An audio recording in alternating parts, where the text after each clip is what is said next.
Show का वो हिस्सा जहां पर हम आपके इक्विटी पोर्टफोलियो की बात करते हैं। बहुत सारे ऐसे दर्शक और निवेशक हमें मैसेज करते हैं और पूछते हैं कि अगर किसी के पास एक म्यूचुअल फंड पोर्टफोलियो है तो क्या वो शख्स डायरेक्ट इक्विटी यानी स्टॉक्स और शेयर्स में भी क्या पैसे लगा सकते हैं या नहीं।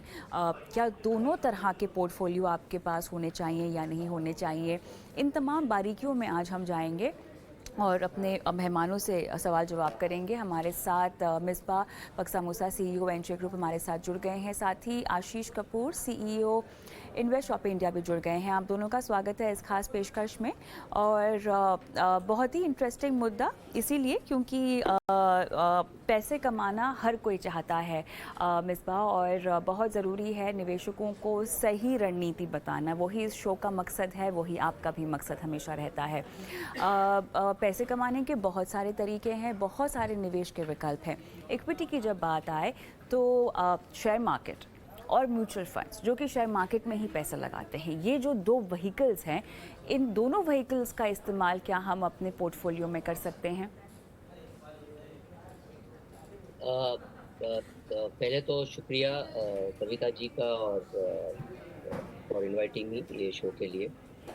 पहली चीज जो मैं बताना चाहता हूँ दर्शकों को, दैट इज यू नो, जब भी मैं बहुत सारे यंग इन्वेस्टर्स को मिलता हूँ या ऐसे निवेशक को मिलता हूँ जो बहुत अरसे से इक्विटी में इन्वेस्ट करते आए हुए हैं, उनमें हमेशा एक डायलेमा होता है कि मुझे पैसा डायरेक्टली शेयर मार्केट में डालना चाहिए कि मुझे पैसा म्यूचुअल फंड में डालना चाहिए।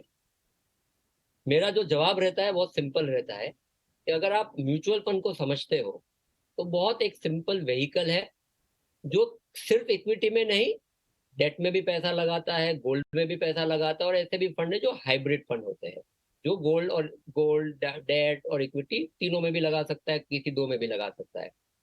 जब हम इक्विटी म्यूचुअल फंड की बात करते हैं, वो ऐसे फंड होते हैं जो सिर्फ इक्विटी में पैसा लगाते हैं, शेयर मार्केट में पैसा लगाते हैं। तो जब भी आप एक mutual fund, equity mutual fund में आप निवेश करते हो, तो पहला तो ये है कि आपको एक 40 से 50 स्टॉक, शायद ज्यादा भी हो सकते हैं, कम भी हो सकते हैं, पर आपको एक 40 से 50 स्टॉक का एट एन एवरेज एक पोर्टफोलियो आपके लिए बनाया जाता है। कौन बनाता है? वो एक प्रोफेशनल फंड मैनेजर बनाता है जिसका एक्सपर्टाइज है, जिसका एक्सपीरियंस है पैसा इन्वेस्ट करने का। और वो फंड मैनेजर खुद नहीं करता है, उसके पास भी एक बहुत बड़ी टीम होती है जिसे हम एनालिस्ट बोलते हैं, डेटा माइनर्स बोलते हैं, जो उनके साथ जुड़े होते हैं और वो फुल टाइम लगे होते हैं कि इन्वेस्टर का जो पैसा उनको जो मिलता है म्यूचुअल फंड के अंदर, उससे कौन से स्टॉक का पोर्टफोलियो बनाना है, वो उनकी जिम्मेदारी है। तो जब आप एक म्यूचुअल फंड में इन्वेस्ट करते हो, एक निवेशक एक म्यूचुअल फंड में इन्वेस्ट करता है, तो उसको एक बेनिफिट होता है। ये बेनिफिट दो प्रकार के होते हैं। एक तो एक प्रोफेशनल सिस्टम जहां पे लोग हैं, एक्सपीरियंस लोग हैं, और फुल टाइम लोग हैं जो आपका पैसा मैनेज कर रहा है। दूसरा जो बेनिफिट है वो ये है कि जब भी आप पैसा निवेश करते हो, वो ऑटोमेटिकली डाइवर्सिफाई हो जाता है। ऐसा नहीं है जब आप म्यूचुअल फंड में निवेश करते हो तो आपके पास 40-50 स्टॉक्स का पोर्टफोलियो आपको मिलता है, which is a very good diversification, जो बहुत इंपॉर्टेंट है। राइट एक सिंपल थ्योरी है इन्वेस्टमेंट के अंदर, that diversification is the only free lunch. Right, और वो थियोरी आपको बेखूबी म्यूचुअल फंड में आपको मिल जाती है। तो this is though, you have to understand first the advantage of mutual fund, जो आपको एकदम रेडीमेड आपको मिल जाता है जब आप म्यूचुअल फंड में आप इन्वेस्ट करते हो। चलिए, आशीष, मैं आपके पास आऊँगी।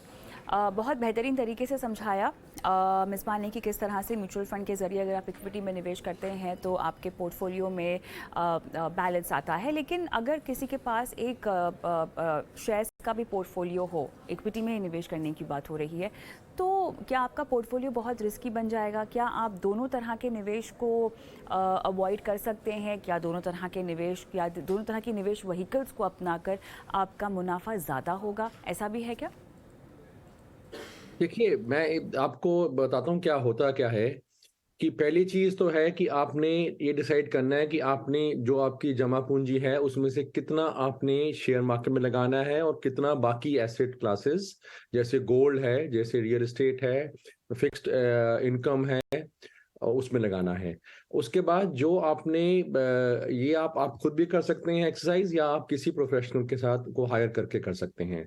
और जो पार्ट आपने इक्विटी में लगाना है उसमें आप दो तरीके हैं, एक आप डायरेक्टली शेयर्स में डाल सकते हैं, इन्वेस्ट कर सकते हैं, या आप म्यूचुअल फंड के थ्रू जा सकते हैं। इसके अलावा और भी तरीके हैं, बट अगर हम इसको सरल तरीके रखेंगे, अगर डायरेक्टली करना है म्यूचुअल फंड से करना है। अब मैं आपको बताता हूँ, शेयर मार्केट का बेसिक प्रिंसिपल है कि आपका जो ग्रोथ है कैपिटल का, वो आप जो कंपनीज में आपने पैसा डाला है उनके ग्रोथ के साथ लिंक्ड है। अगर आप एक लंबी अवधि की बात करें तो जो चाहे इंडेक्स हो या कोई इंडिविजुअल शेयर हो, उसमें ग्रोथ उतनी आती है जितना कि कंपनी में ग्रोथ आई। बीच बीच में ऊपर नीचे ज्यादा होता है, कभी ऊपर ज्यादा चले जाता है बाजार, कभी नीचे आ जाता है, वो सब स्पेकुलेशन है। पर एक लंबी अवधि में दोनों चीजें बिल्कुल कोरिलेटेड है, जो कंपनी की ग्रोथ है और आपके जो शेयर प्राइस की ग्रोथ है। अब इसमें सवाल सिर्फ एक है कि अगर आपके पास क्षमता है, अगर आपके पास आप सुलझे हुए इन्वेस्टर हैं, आपने पहले इन्वेस्ट किया हुआ है, आपको बैलेंस शीट पढ़नी आती है, आपको कंपनीज एनालाइज करनी आती हैं, आपके पास ये क्षमता है बैलेंस शीट्स पढ़ने की और कंपनी के जो प्रोस्पेक्ट्स हैं उसके बारे में पता करने की क्षमता है, और आपके पास टाइम है, तो आप जरूर डायरेक्टली मार्केट में डालें, या पैसा आप डायरेक्टली शेयर्स में डालें। अगर आपके पास इतना टाइम नहीं है, या आपके पास क्षमता नहीं है, आपके पास इतनी नॉलेज नहीं है कि बैलेंस शीट आप पढ़ सकें, आप अकाउंट स्टेटमेंट्स पढ़ सकें, आप कंपनी के बारे में पढ़ सकें और समझ सकें कि कौन सी कंपनी अच्छी करने वाली है, तो फिर आपको म्यूचुअल फंड के साथ जाना है। तो इसमें आपको ही तय करना है कि अगर आपके पास क्षमता है या नहीं है। और जहां तक म्यूचुअल फंड की बात रही, वो म्यूचुअल फंड में ये एडवांटेजेस बहुत हैं कि म्यूचुअल फंड में जैसे मेरे मिसबा जी ने बताया कि डाइवर्सिफिकेशन का एडवांटेज है। इसके अलावा आप इंस्ट्रूमेंट्स और डाल सकते हैं उसके ऊपर, जैसे एसआईपी है, जैसे आप उसमें आप तरह के एसेट्स भी डाल सकते हैं। अगर आपको गोल्ड में निवेश करना है, आपको अंतर्राष्ट्रीय मार्केट में निवेश करना है, आपको डेट में निवेश करना है, तो ये सब चीजें भी म्यूचुअल फंड के थ्रू आ जाती हैं। और इसके अलावा अगर आपके पास और भी तरीके हैं कि अगर आपने मान लीजिए आपने शेयर मार्केट में डालना है, आप सुलझे हुए इन्वेस्टर हैं, बट आपको फिर भी जरूरत है कि एक और सेकंड ओपिनियन की, तो पोर्टफोलियो एडवाइजरी सर्विस भी है जो जिसका आप एडवांटेज ले सकते हैं। आप डायरेक्टली मार्केट में डालिए, बट आप किसी सलाहकार के निवेश की सलाह के साथ भी डाल सकते हैं, जिसको हम पोर्टफोलियो एडवाइजरी सर्विस कहते हैं, वो भी कर सकते हैं। इसके अलावा अगर आपका जमा पूंजी ज्यादा है, 50 लाख से ऊपर है, तो म्यूचुअल फंड के साथ आप पीएमएस भी कर सकते हैं, जो कि पोर्टफोलियो मैनेजमेंट सर्विस है, पर उसमें 50 लाख मिनिमम चाहिए होता है। तो अगर डिपेंड करता है आपका साइज कितना है इन्वेस्टमेंट का, आपके पास समय कितना है, और आपके पास ये कितने आपके पास क्षमता है कंपनी के बारे में पता करने की, मार्केट के बारे में पता करने की, इकोनॉमी के बारे में पता करने की। ये 3 चीजें हैं जो तय करेगी कि आप डायरेक्टली शेयर मार्केट में डालें पैसा, म्यूचुअल फंड के जरिए डालें, पोर्टफोलियो एडवाइजरी लें, या पोर्टफोलियो मैनेजमेंट सर्विस लें। मिसबा, अब एक सवाल मुझे आपसे ये समझना है कि अधिकतर हम कहते हैं कि अगर आप इक्विटी में निवेश कर रहे हैं तो आपका नज़रिया, म्यूचुअल फंड के ज़रिए अगर जा रहे हैं, आपका नज़रिया 3-5 या उससे ज़्यादा ही साल का होना चाहिए। जब आप स्टॉक्स के ज़रिए निवेश कर रहे हैं, डायरेक्ट इक्विटी की बात कर रहे हैं, तो अमूमन 1 साल या उससे थोड़ा सा ज़्यादा नज़रिया आपको रखना चाहिए। क्या ऐसा पोर्टफोलियो हमारा हो सकता है मिसबा, जहाँ पर हम लंबी अवधि के लक्ष्य के लिए, मान लीजिए आपकी अहम लक्ष्य जो है ज़िंदगी के, रिटायरमेंट हो गया, घर खरीदना, गाड़ी खरीदना, इस तरह के लक्ष्यों के लिए आप शायद म्यूचुअल फंड के ज़रिए निवेश करें, रिटायरमेंट के लिए ख़ास तौर से, और आपके जो शॉर्ट टर्म गोल्स हैं जो 1 आधा साल में आ रहे हैं, उसको आप डायरेक्ट इक्विटी के ज़रिए अचीव करें। क्या ऐसा हो सकता है? अच्छा, it's a perfect question Kavita.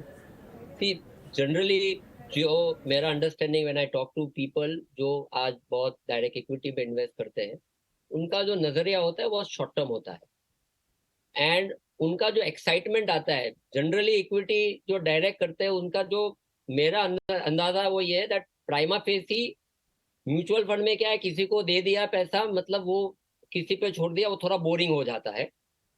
Doing equity by himself, और himself is an exciting thing, जहां पे आपको एक स्टॉक में पैसा डाला, आपको 25, 30, 40% का रिटर्न आपको 6 महीने में मिल गया, 1 साल में मिल गया, सो आपको बहुत आनंद आता है। और उससे हमको ऐसा लगता है कि अभी ये रिटर्न तो मैं ऐसे ही जनरेट कर रहा हूँ, तो मुझे किसी और प्रोफेशनल की जरूरत नहीं होती है। पर वो समझना बहुत जरूरी है कि इक्विटी जो पर से है, जो एसेट क्लास है, वो शॉर्ट टर्म के लिए बनी नहीं है। That is the fundamental thing, हर एक निवेशक को समझना पड़ेगा कि equity is meant for long term, right? There is nothing in equity for short term. जितना वो रिटर्न दे सकता है, इतना ही रिटर्न ले सकता है जब आप शॉर्ट टर्म नजरिए से इक्विटी के अंदर आप इन्वेस्ट करते हो, राइट? सो पहला तो ये है कि I don't see equity as a short term investment avenue in any scenario, right? Equity per se is long term. It is only meant if your investment horizon is more than 5 years, और एकदम simple तरीके से बताओ तो longer the tenure in investment into an equity, अगर आप 5 साल के बदले 10 साल कर सकते हो, 15 साल कर सकते हो, 20 साल कर सकते हो, 30 साल कर सकते हो, it is far far better, right? And it is 100% very very risky if you are investing for short term. So मेरी एक पॉइंट आता है, वही आता है कि जब आप लॉन्ग टर्म के लिए, अपने गोल्स के लिए आप एक इन्वेस्टमेंट कर रहे हो इक्विटी के अंदर, and then you decide to manage it yourself, तो जैसे मेरे कलीग ने भी बताया, you have to understand that it requires lot of time and expertise. बहुत टाइम चाहिए, एक्सपर्टीज चाहिए, एक्सपीरियंस चाहिए, नॉलेज चाहिए, टीम चाहिए. अगर आपके पास ये नहीं है, it is far better that आपका जो लॉन्ग टर्म का पैसा है, जो आप बहुत इंपॉर्टेंट लक्ष्य के लिए आप काम कर रहे हो, उसके लिए आप मेजॉरिटी स्टेक और शायद 100% stake we recommend that they should invest into mutual funds. That is the point. Alright, चलिए, तो यहाँ पर डायरेक्ट इक्विटी या म्यूचुअल फंड के ज़रिए इक्विटी में हिस्सा लेना कोई डिबेट का मुद्दा नहीं है. हमारी कोशिश आपको यही समझाने की है कि दोनों ही निवेश के विकल्पों का इस्तेमाल किया जा सकता है, बस शर्त है आप दोनों में निवेश करने को लेकर या पैसे लगाने को लेकर है जो जोखिम है वो समझें, निवेश के विकल्प को अच्छी तरह से पहचानें और कैसे अपने आर्थिक लक्ष्यों के साथ उसको बांधें. इन सब चीज़ों को तय करके ही आपको निवेश विकल्प का चुनाव करना चाहिए. बहुत बहुत धन्यवाद आप दोनों का इस खास पेशकश में शामिल होने के लिए. और चलिए, इसी के साथ हम रुकेंगे छोटे से ब्रेक के लिए, लेकिन ब्रेक के उस पार जोड़ेंगे दर्शकों को हमारे शो में, जो लाइव अपने सवाल पूछेंगे हमारे मेहमानों के साथ. मिलती हूँ आपको इस ब्रेक के बाद. आते जाते एक नंबर आपकी स्क्रीन पर छोड़ जा रहे हैं, ये हमारा व्हाट्सएप नंबर है, झटपट नोट कीजिए और अपने सवाल हमें भेजिए.